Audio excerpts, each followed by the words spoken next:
So I went to the hospital, and they did all the testing.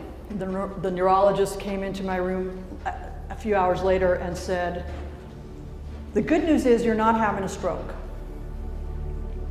The bad news is your body is attacking itself." And the second he said, "Your body is attacking itself," oh, I've been hating myself all year long. Hello, you cannot hate yourself that intensely for that amount of time and not have it show up in some way, shape, or form. It's not possible. For me, it showed up as an autoimmune condition that makes my muscles fail. It's a scary, strange disease to have. It affects my fingers, it affects my ability to swallow or not. It affects my ability to keep my airway open. If I don't take my medicine, my body fails, my muscles fail. So there I was in the hospital, hating myself even worse, because look what you've done now. Look what you've done now. Why the hell do you even bother? That day I became suicidal. I'd never been suicidal in my life. In fact, I had always had a little bit of judgment toward people who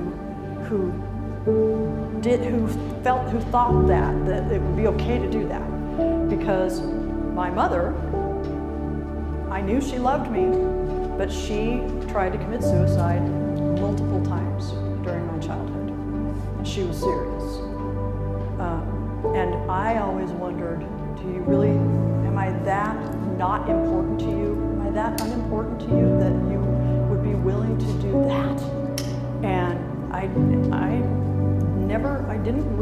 held it against her for my whole life, that I loved her.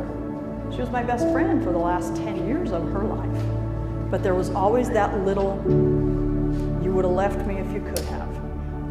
And so now, here I am, November 2016, deliberately going to look in the mirror so I could say to myself, I hate you, I wish you would just die. Why don't you just do it and get it over with? I would deliberately go look in the mirror and say that to myself. It was painful, it was hard. There was one thing that stopped me. There was only one thing, and really, that's all it takes. One thing, that's, my children are 1,500 miles away. I never see them. They would get over it, was my rationalization. They'll get over it, they'll be fine. I never see them anyway. But I happen to have a husband who I adore, and I know he adores me. And that is what stopped me. If I was to do something like that and leave that kind of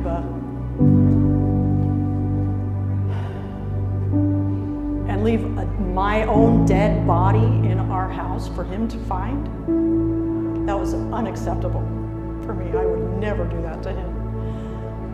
So that's what stopped me during that time. It started on November 3rd. For the next 40 days, that's where I lived.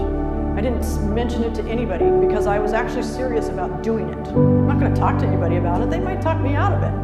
No, I'm serious about this. And that's how I lived those 40 days until December 12th. December 12th, I woke up at 1:23 in the morning. I woke up at 1:23 and I was just angry. I woke up just angry. And I wasn't able to get back to sleep. I laid there until 3, trying to get back to sleep. 3 o'clock in the morning, I finally got up. And I went and looked in the mirror. If I was ever going to do it, that was going to be the time. That would have been the time. That was my exit point. I stood in front of the mirror and I looked at myself and I decided, I'm going to stay.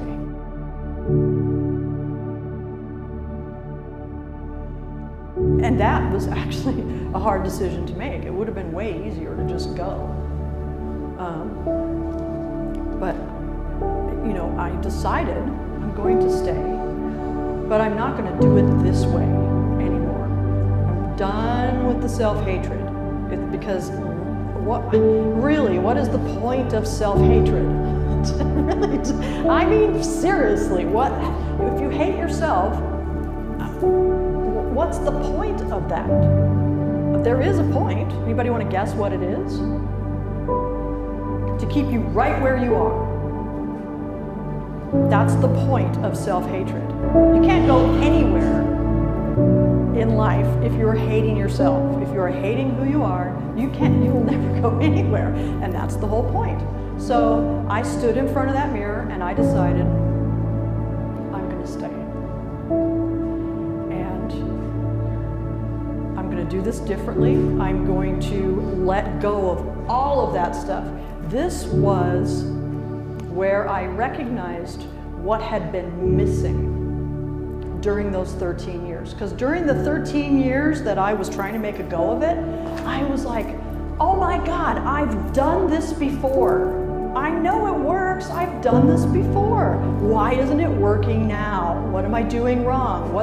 There's a piece of the formula, a piece of the recipe is missing because what's turning out is not what I want. So there I was in front of the mirror making a firm, solid decision to be done with being a victim, because that's really all I was doing. I was being a total victim of everything except him. He would never make me his victim. So yeah, I took care of all that domestic violence stuff in my life. The relationship issues were all taken care of, but there was a lot more that needed to be addressed. So standing in front of the mirror, I recognized what I had been missing. When I made the decision to change my life back in 1999, I did it with determination, and I deliberately was fierce about making changing my life important. So important to me that I wouldn't let my personal belief system keep me there anymore, because it wasn't anything that he was doing. I wasn't staying with him because of him, the abuser I'm talking about now. I was not staying with him because of him. I was staying with him because of who I was being at that time, because I had programming. Call it paradigm, call it subconscious programming, call it your inner victim, call it your inner critic, or there's many, many names for it.